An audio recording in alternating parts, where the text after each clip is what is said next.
Hello and welcome back. Today we are going to be working on Moon over the Ruined Castle, and we're also going to be working on the D minor scale patterns. I'm going to go about this a little bit backwards. We're actually going to work on the scale patterns first, and then we will get to Moon over the Ruined Castle. Minor scales, you've got three of them. There's going to be natural, melodic, and harmonic, or natural, harmonic, and melodic is how they have them arranged here. They're natural and harmonic are the same going up as they are coming down. Melodic changes. Gives you a little bit of a gypsy feel to it. Yeah, overall, they're not hard. It's just different variations in remembering which are the whole steps, which are the half steps. Right now, we're just going to be running with the fingerings. We're not really going to get into how a natural scale or a natural minor scale is built, how a harmonic or a melodic minor scale is built. That'll probably come up later once we get a little bit more into the technical parts. But for right now, let's go ahead and just work through the naturals. Now, this one is going to be simple. You have one flat. So normally, this would be an F scale.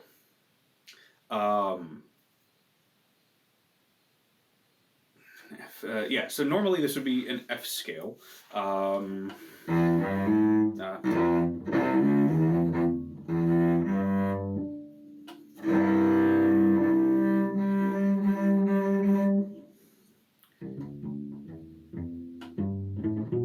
Okay.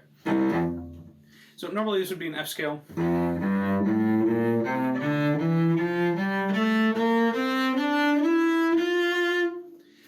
But we're going to be starting on the sixth. So instead of an F, we're going to be starting, so F, G, A, B, flat, C, D. So we're going to be starting on the sixth. We're starting on a low D, but keeping the exact same flats like we normally would. So that's where this fingering comes in.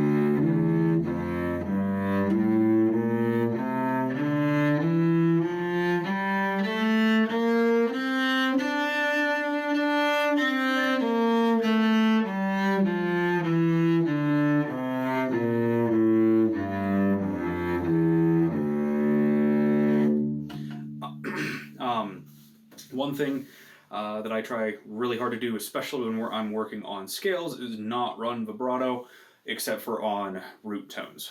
So like beginning, nothing really until you get to wherever you're ending. If you're doing a single octave, if you're doing a 2 or a 3 octave, whatever. A little bit of vibrato on top makes it, at least for me, a little bit more palatable. And then on the way back down, obviously ending on a low note, nice, growly, low cello range. So let's go ahead and play.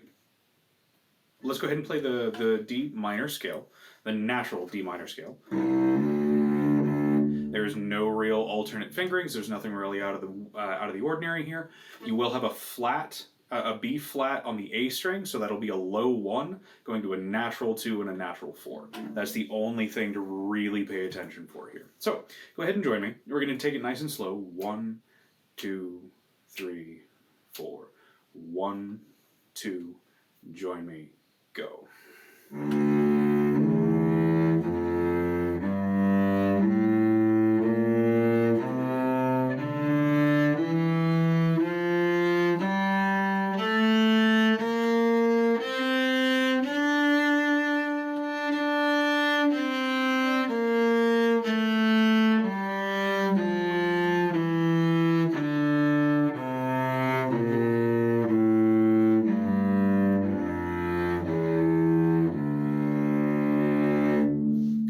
So let's go ahead and do that one more time, and then we'll move on to the harmonics so that you can kind of see how things change.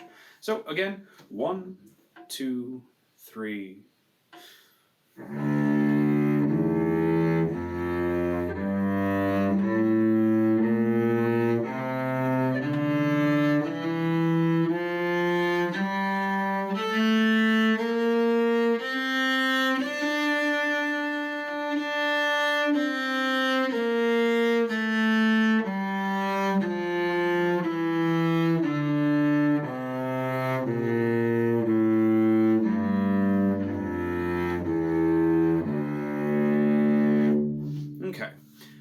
This is also a wonderful time to be playing along with a tuner, not with a metronome, with a tuner to make sure that you are in fact playing the correct note to the correct pitch. And especially moving up through them stepwise, you'll be able to really kind of lock down good pitch on this instrument, especially when you can hear it vibrating and you can see exactly where on the dial you're at. Okay, so moving on, we have the harmonic scale, which is going to have the seventh note sharp. So, seventh note of the scale, since we're starting on a D, that's going to be a C sharp. Otherwise, this one is the exact same going up as it is coming down. You will have a sharp 7, and that's really the only difference. So instead of, you'll have slight different, gives it a different feel, not a completely different feel, but a different feel compared to the natural minor. So we are going to have B flats, and then we're going to have C sharps. Something to keep in mind, going up and down in the D minor harmonic scale. So go ahead and join me on this one. This one does have some second position fingerings in there.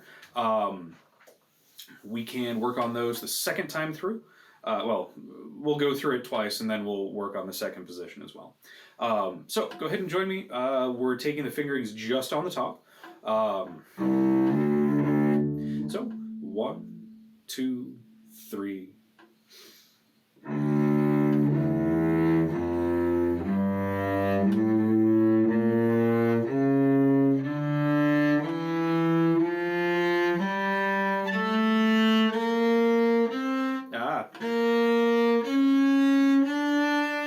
Apologies, coming down.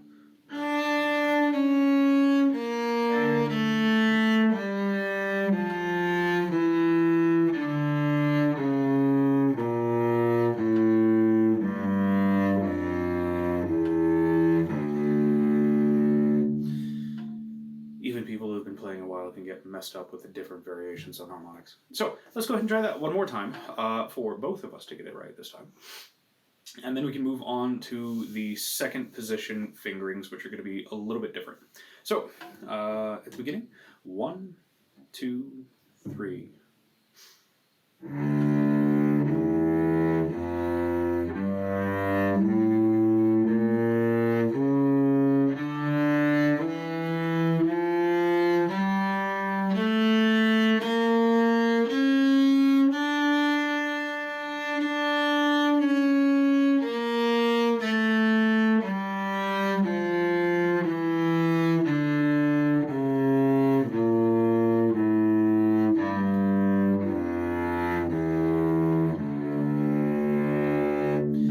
Instead of a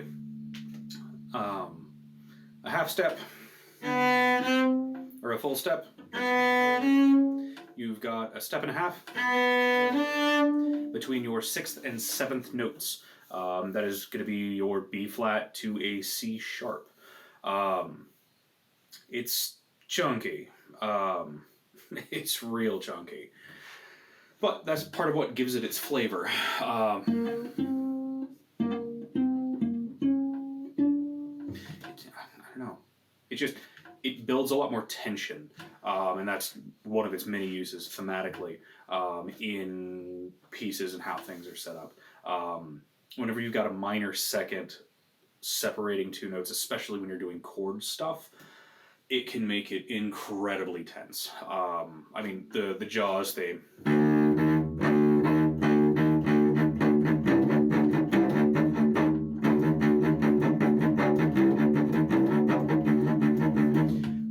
Almost all of it, except for the, which is a minor third, for that big jump there, but everything else is minor seconds, and it is so close together, and there's a lot of tension there. Exact same thing going on here. So now let's take a look at the second position stuff here. Especially if you've got smaller hands and you can't reach those distances for those extended, like your first position with an extended 4 to it, you can do a half step shift, which is what you'll see on the bottom line for the harmonic. which can be real super handy. Especially if you're just getting into the instrument and you don't have the strength for those extended reaches, it can be real handy. So that is going to look like this.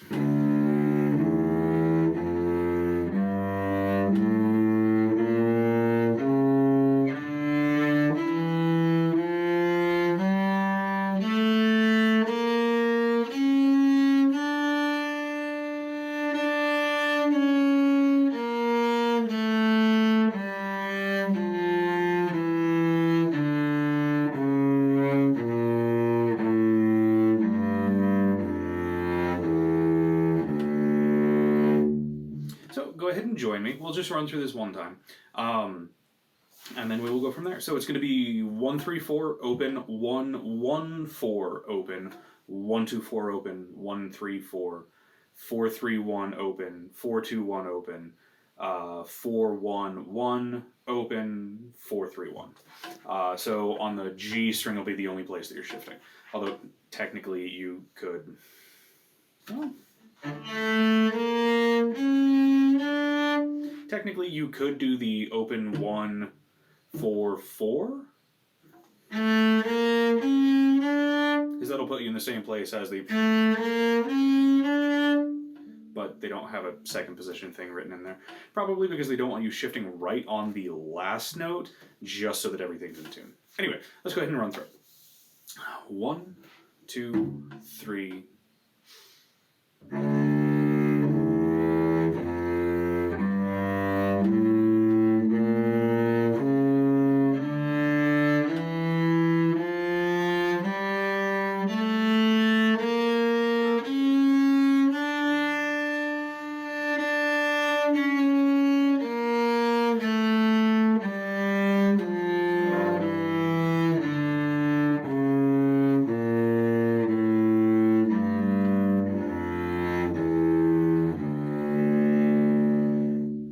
Okay, so the last one that we have is going to be the melodic. That is going to be different going up than it is coming down. It's goofy. I don't particularly like it, but it's a thing, so we have to do it.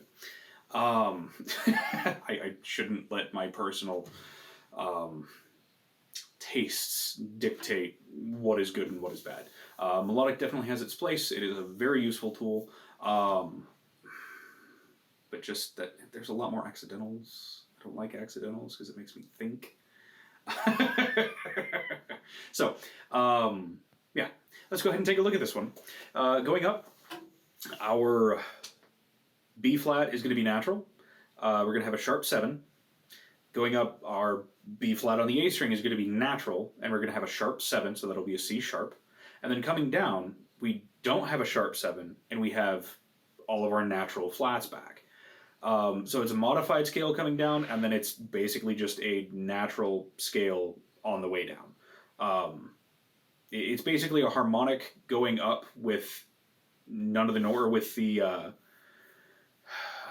6 naturaled, not flatted, and the 7th sharped going up, and then coming down, no extra sharps, all of your normal flats. It's kind of confusing to grasp. Especially when you're looking at a bunch of different ones, because there's 3 different D minors. There's 3 different minors for every single scale. So D, D sharp, E, F, F sharp, G.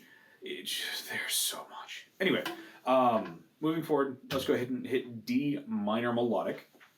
So pay attention to your fingerings on this one. If you are not comfortable reading the sharps, flats, and naturals, the fingerings will not lead you astray. Remember, X X is short, and then the up arrow means a reach. And yeah, you'll be good. So, melodic D minor scale. 1, 2, 3.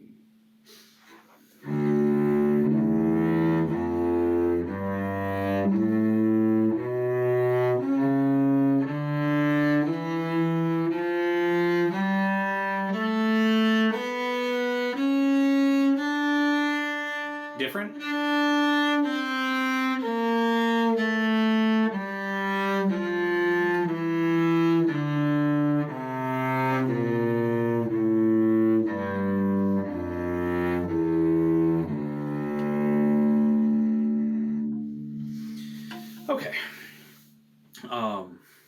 Yeah. So let's go ahead and do that one more time. And being able to differentiate between these is definitely at this point in learning how to play is not a huge requirement, isn't a huge necessity, but can be very helpful when you're trying to figure out why does this section sound different. Figuring out which of the minors it's currently running is very handy. So let's go ahead and do that one more time. 1, 2, 3.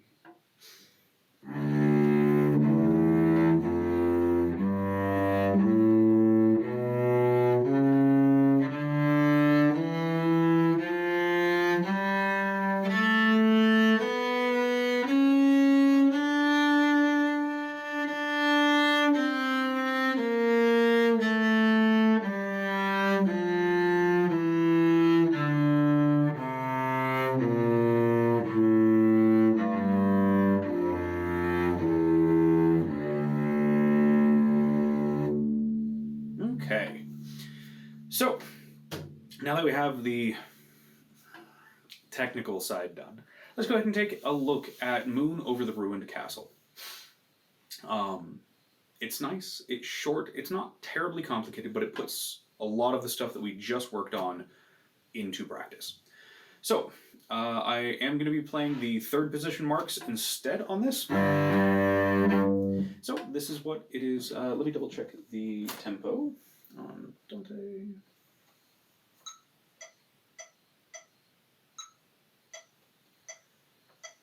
Okay. 1, 2, 3, up. Yep, 1, 2, 3.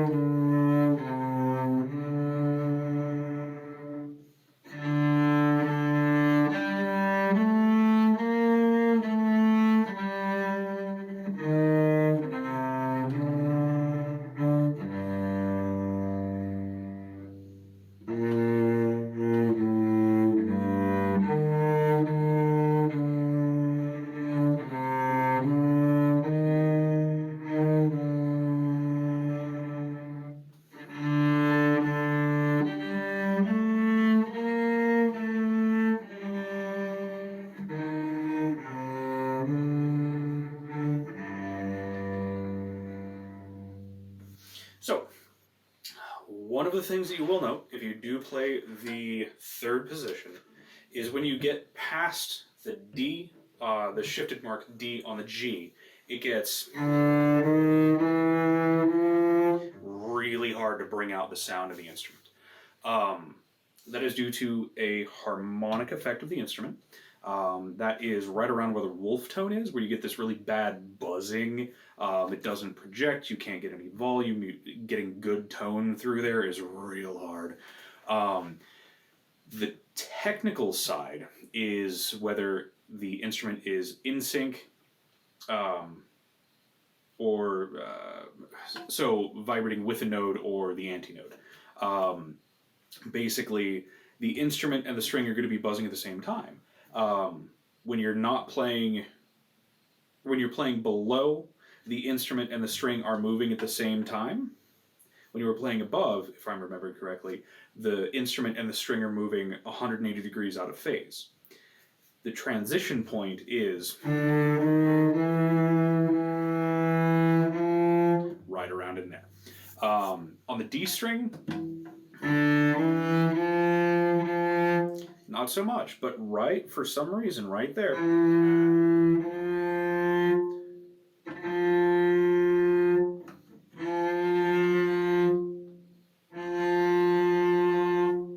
You can get a lot better sound out of the D string as opposed to the G. However, it's just a foible of the instrument. So, let's go ahead and take a look at the normal fingerings, the ones on top, because that is going to be the simpler way to play. And then we will look at the third position, which allows you to avoid that open A string, so you're not shifting back and forth. So you have a lot more control over tonality with the instrument. So let's do the first two lines together. It's not terribly hard. but it shows some really cool points with the instrument. Keep in mind, we are mezzo piano. This is not supposed to be loud, boisterous, anything along those lines. Third bar does start in forte, and then tapers down, and then goes to piano, which is going to be even quieter, and then fades to pianissimo, which is going to be very quiet. I also kind of like this one because it's kind of like in line with spooky season and all that kind of stuff, which thankfully temperatures are cooling off. Yeah, so let's go ahead and take a look at the first two lines, and we'll play the fingering on top. 1, 2, 3.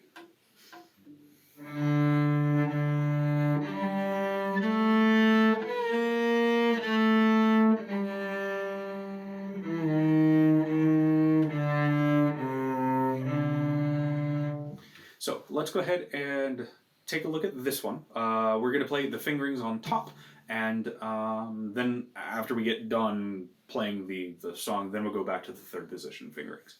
So keep in mind there are two flats. It is going to be a B flat and an E flat. So 1, 2, 3.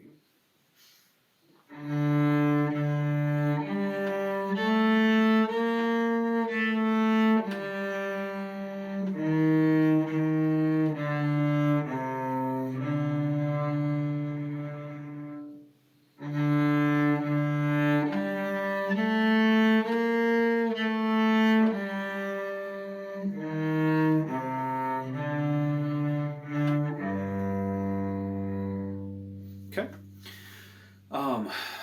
Nothing really out of the ordinary there. Just nice, easy. You don't necessarily want it breathy, but you definitely want to get full resonance out of the instrument, and then keep your fingers up for those string changes so you don't get any buzzing off of your fingertips touching the next string up. Let's go ahead and do that one more time.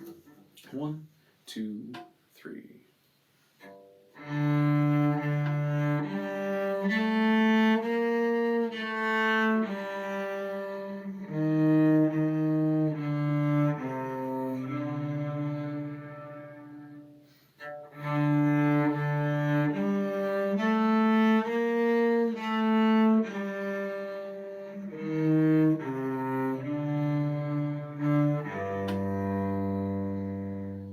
Okay, and then let's look at the next two bars. We don't really have anything out of the ordinary there. There's no shifts in the fingerings that we're currently playing. Yeah, let's go ahead and see what that sounds like. Do keep in mind this starts in forte, fades down to a piano, and then fades from a piano with a swell, then down to a pianissimo. 1, 2, 3.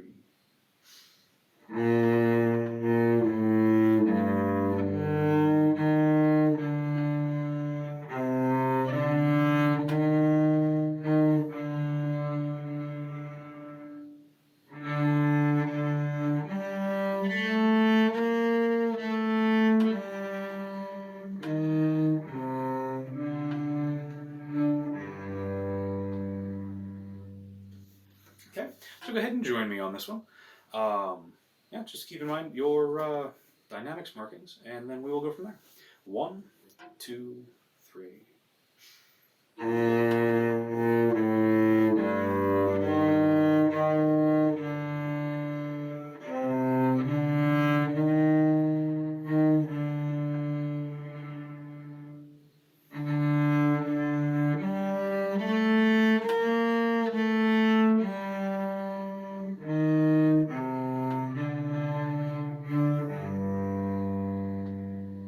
Okay, so let's go ahead and tie this all together one time through, and then we'll work on the other fingerings. Normally I wouldn't recommend learning a song with multiple fingering patterns, because especially if you're on stage fright, you get a little bit lost. Having multiple fingerings for the same song under your hands is rough. However, this will go to show some really cool stuff in terms of control over the sound, especially with string crossings here in a minute. So let's go ahead and play beginning to end. Go ahead and join me, and we will play the normal fingerings, and then we will swap to the third positions. So 1, 2, 3.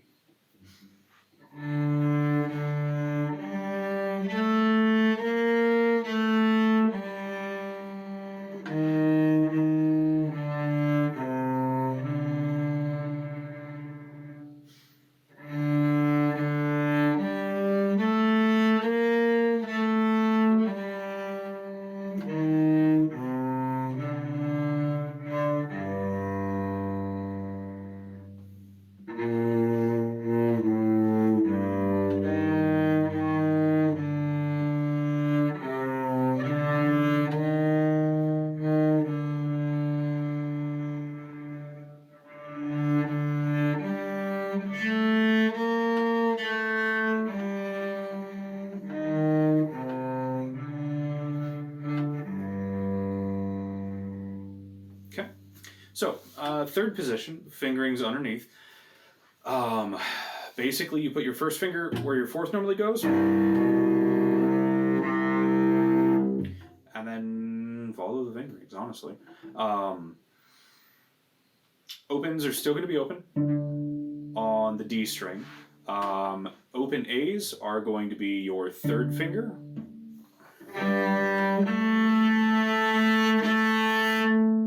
And then your B flats are going to be your fourth finger on the D. So go ahead and join me for, we'll do the first line. Third position gets kind of wonky, but we will also go over how to find it and then how it helps. So go ahead and play both of your strings, or your D and your G together. Find where your fourth finger normally goes, and then put your first finger there. That's the beginning of third position. So go ahead and join me. We'll play the first line together. 1, 2, 3.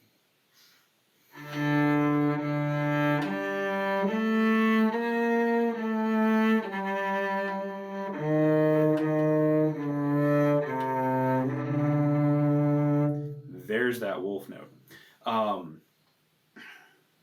It gets a little bit rough. You can adjust a little bit by bow placement between the bridge, or between the fingerboard and the bridge, bow speed and bow pressure, but it's a little bit rough.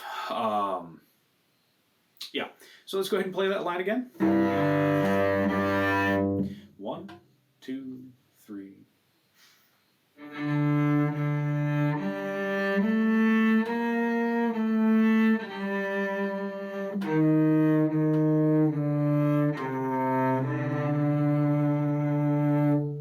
Second line, same thing. 1, 2, 3.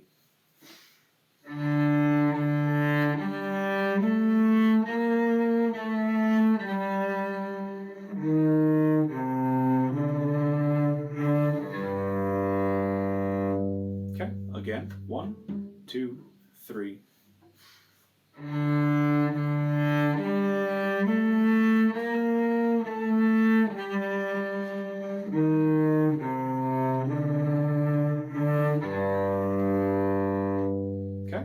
Third line, 1.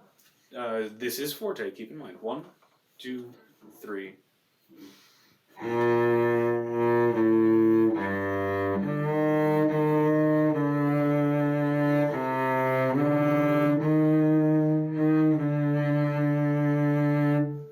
One more time. That jump from open to fourth is something definitely worth practicing. So, again, third line, starting in forte and then diminishing to piano. 1, 2, 3.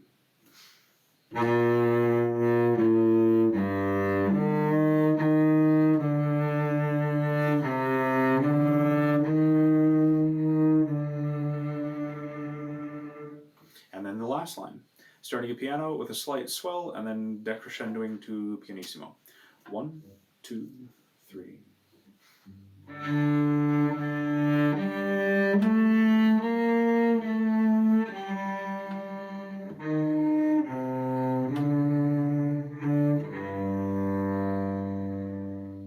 One more time. 1, 2, 3.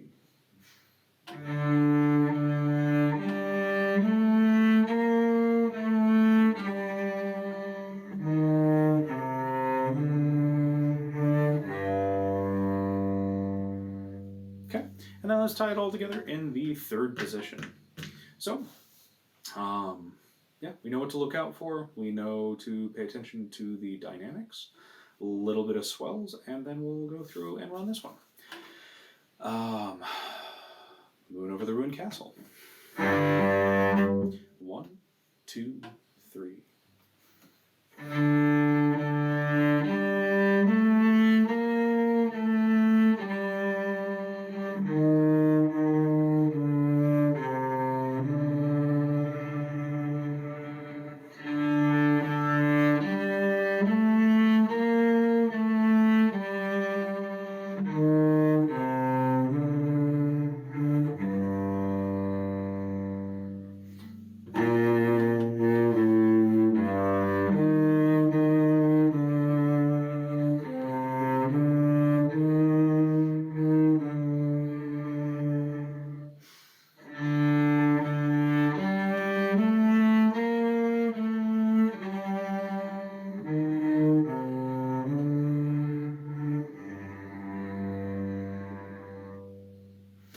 Okay, so we worked on the different styles of minor, natural, harmonic, and melodic, and then we also worked on Moon Over the Ruined Castle so that we could kind of figure out the differences between playing the open style and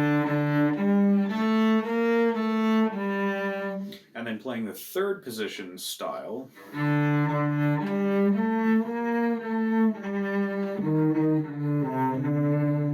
which gives you a lot more control over how the instrument sounds instead of playing just opens. Even though I love opening, you have a lot more control when you're playing in the shifted position. So, I would recommend working on this one in both first position and third position, just to get kind of a feel for the two. And then that will give you a lot more control over what you do in the future. And when you start writing in your own fingerings for songs or whatever you're working on, it'll give you a lot more control over the sound. And the technical term is timbre, Timbre, what's going on. So, thank you very much for joining me, and have fun practicing.